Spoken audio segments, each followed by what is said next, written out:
Hi,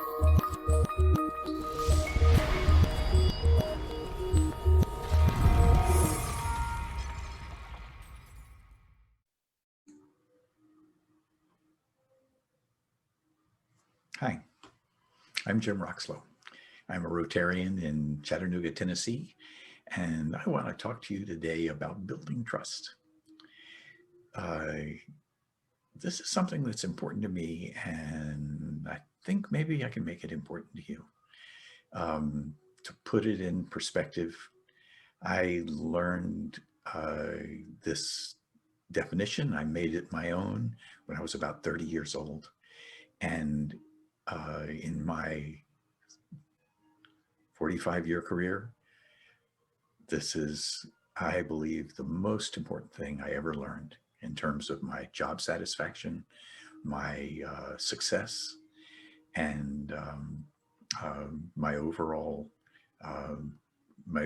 happiness. So I hope it works for you too. Okay, trust has three important little elements, and that's how I think about it. And so I'm going to show you these three, what I'll call essential truths. Essential truth number one: trust is the most important factor in all interpersonal relationships. And you may think that's not very surprising. You know that trust is important between people. Okay, so if you have a relationship, it can be important, but it is why you have a successful marriage, and it is why you get that next job. If you don't have trust, you won't, your best friend won't be your best friend anymore. All of these things are really important to you, and it's all because of trust. And when I talk about interpersonal relationships, I mean where you're actually dealing with somebody on a frequent basis, like you do with a partner or a boss or a best friend. I'm not talking about a relationship like what the relationship you have with a garbage man, for example. You trust him to take the garbage away. He trusts you to put it in the bin. You could call that trust, but that's not the kind of trust I'm talking about, because you never meet the garbage man. And so you don't really have that kind of a relationship. But in all those other interpersonal relationships you do, and that's what we're talking about. Okay, so first truth, write this down. Trust is the most important factor in all interpersonal relationships. Second truth. Second essential truth, trust is always mutual. Now, you might find this surprising, but it is true that if you trust somebody, they will start to trust you if you have a relationship. And if you don't trust them, they will stop trusting you. Now, it's not quite clear how this happens, but there is something very primal going on. Trust has always been really important for human beings to advance, for the survival of the species. And it is built into us, something that reflects this trust or lack of it. And so it's how it's part of what keeps groups together and makes them successful. So if you stop trusting somebody, it's only a matter of hours or maybe days before they will stop trusting you. And you can try it, you know, but try it on the positive side. Trust somebody that you think you don't. Start trusting them, and you'll find that things get better. Okay, essential truth number 3. And this one really surprises a lot of people. You control your own definition of trust. It is your definition. And okay, so a lot of people get surprised at this, but think about it as in every relationship, there may be lots of people you trust, but let's talk about your partner and your boss and your best friend, right? 3 different relationships. You trust all 3 of these people? Well, if you do you trust them for the same reasons? No, certainly not. I mean, you might trust your partner with your wallet, but you aren't going to necessarily trust your best friend with your wallet or your boss with your wallet. Why would you do that? So you have different definitions. The reasons you trust your boss are completely different from the reasons you trust your partner or your best friend. So they're all different, and they're all ones that you decide. There's no set definition for a partner relationship that says this is the reasons why people are trusting. It's all up to you. And there's no reason why your partner trusts you for the same reasons that you trust your partner. They don't have to be. Think about you and your boss. Your boss maybe trusts you to show up at work on time, and you trust him to pay you, right? They aren't the same definition. So, you know, each person has their own definition of trust. Okay, so now this is really cool, right? Because if you start at essential truth number 3 and you control your definition of trust, then when you look at essential truth number 2, trust is always mutual, you can create trust or you can break trust with your own definition. And then you get to essential truth 1. This is really important. Okay, so you work on this level, the essential truth number 3, with your own definition. Okay, you believe this? Okay, let me give you an example from my own experience. I started this. I made this philosophy my own when I was like 30 years old, and I started working on it. I would work on my trust with my spouse, with my wife. I would work on my trust with my boss, my trust with my best friend, other people that I was working with, that sort of thing. I would work on my definition. It comes down to me, predictability. Can I understand what's going on? I can find a way to trust somebody. And that was kind of cool. You know, it was a fun thing to do. But when I was about 33 years old, I found myself in a position where I had a boss that I really didn't like. I mean, this guy was one really, really bad SOB of a boss. I mean, he was terrible to everybody. He was an upper manager. I was a middle manager, lower manager kind of person. And there were maybe 8 of us working for him. We were building a big factory, and he would go, we all go into a meeting, and he would just start chewing somebody out, always in front of his peers, you know, and boy, nobody liked it, just sitting there, you know, taking this verbal abuse from the boss in front of everybody else. And he did it to everybody all the time. And, you know, what I know now, I know more about people as I get older. And I think, gosh, he must have had just one awful childhood to be like that all the time, you know, and always have that anger in him and have it come out like that just over and over and over. And but I said, I got to do something about this. You know, this isn't okay for me to not have trust with him. It's my philosophy. I've got to trust the boss. So I had to work at it. I couldn't trust him to not abuse people. I saw him abusing people. I couldn't trust him to not make personal attacks at me because he did it all the time. You know, so I had to think about that. I got to the point where I said, okay, I can trust that he does it to everybody. There's a sort of a fairness in that, and it's not really personal. You know, even though he uses personal words when he's attacking somebody, very, very personal, he really didn't mean it in a personal kind of way. And he did the same sort of stuff with everybody. And so I could say, well, I can understand that this is just kind of the way he is. This is the way he works.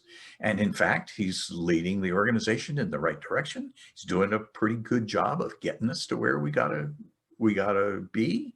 And so I'm gonna trust him to do that. And one of the things that I learned from this is that it takes more work with some people than it does with others.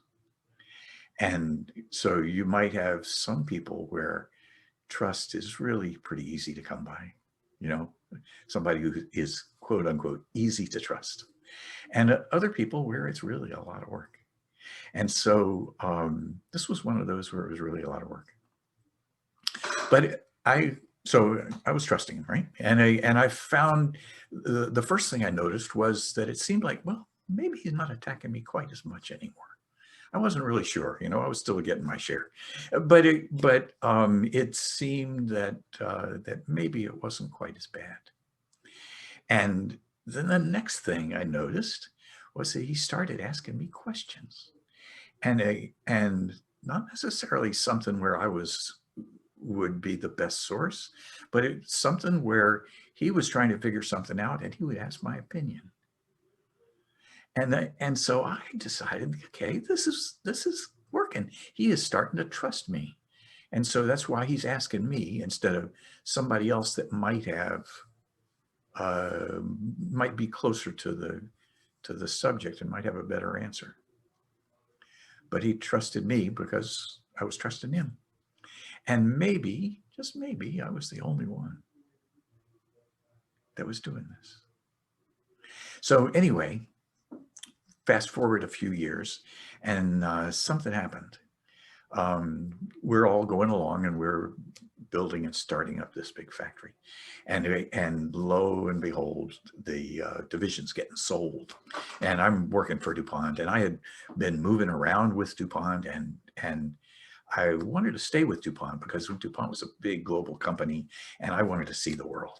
And I'd seen a little bit of it and I wanted to see a lot more. And if I stayed in this division, I was going to be stuck in this place and not get to go anywhere. That wasn't what I wanted to do. And so I wanted to get out, but there wasn't any way out. Everybody was stuck in their jobs and they weren't letting people transfer. And so, as a matter of fact, at a certain level, my boss and other people his level, they could leave because the new company didn't want them. so they could leave. But everybody else, the new company said, we'll take all of them. And so so we were all stuck there. And we all talked about it. And maybe a third of the people wanted to leave, but there wasn't any way out. So I was working on my resume and figuring out who I was going to apply to and all of that sort of stuff. And lo and behold, this boss who never did anything for anybody, he found me a job. Not only that, he found me 2 jobs. And one of them was something that I really wanted to do. And there was a job there for my wife too. And gosh, he didn't need to do that. And it certainly wasn't expected. And he did it just for me and not for anybody else. Knocked me over. And let me tell you, it was a great career move. I got into a bunch of international work, and I worked all over the world, and I got to build a plant in Indonesia, and it was really, really fun. And I owe it all to him, and I owe it all to trust. And so I can't say enough about it. It's really important. So what do you think about that? Okay, I want you to practice a little bit because getting in touch with your own definition is a challenge. So what I want you to do, did you write down the 3 truths? Okay, you got wrote them all down? Okay, so I want you to write down one more thing. Think back to your first job, the first time you had to go on a schedule and work somewhere and you got paid and you had a boss. Simple kind of situation. Maybe you were working in a fast food place. Maybe you were working in a store, but wherever it was, think back. Did you trust your boss? And why did you trust your boss? And write that down. Maybe one or two things. I trusted him for this, or I didn't trust him because of this and this. But whatever it is, I want you to put down what your definition of trust was in that situation. And it could be all kinds of things. I know when in my first job, I really, really liked the sense of independence that I had. I felt like I was responsible and I was doing things and I got to make decisions. And if I didn't have that, I really would have rebelled. And my boss gave it to me, So I liked it. I probably also trusted him for that, but I probably also trusted him because he paid me. I really needed the money. So you may have a couple of not associated reasons, but okay, have you written down your 2 reasons? Okay, you might want to share them later because I'm going to predict that across the room, there are a lot of different reasons. There are many reasons why you might trust or not trust your first boss. And so just compare with people, and I'm just trying to get you to feel what I feel when I say, do I trust or do I not trust? Can I figure that out? Okay. So so one thing to think about is, do you see people that don't trust people? And do you see what happens to them?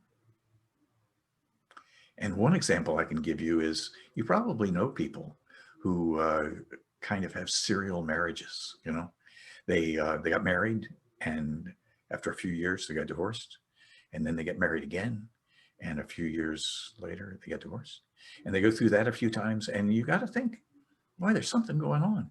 Now, and I'm going to say there's something going on with trust. I don't really know. I'm not in that relationship. But if that was a friend of mine, I would talk to him about it, because you don't want to have this go on with somebody for a long period of time. But you do see it. You see people who have trouble at work, and you see people who have trouble with relationships. And I believe it quite often comes down to trust. Okay, so I'm going to leave you with an action plan. Think about this. Trust doesn't just happen. A lot of us expect that it's going to be there, and it doesn't just happen. It happens because you do it. It happens because you trust. And so it's something that you do or don't do in every relationship you have. So do it on purpose.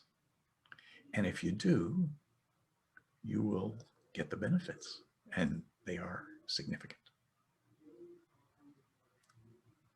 So that's my message. And you might have questions. So if you do, send me some questions. I'd be glad to hear from you. Thanks.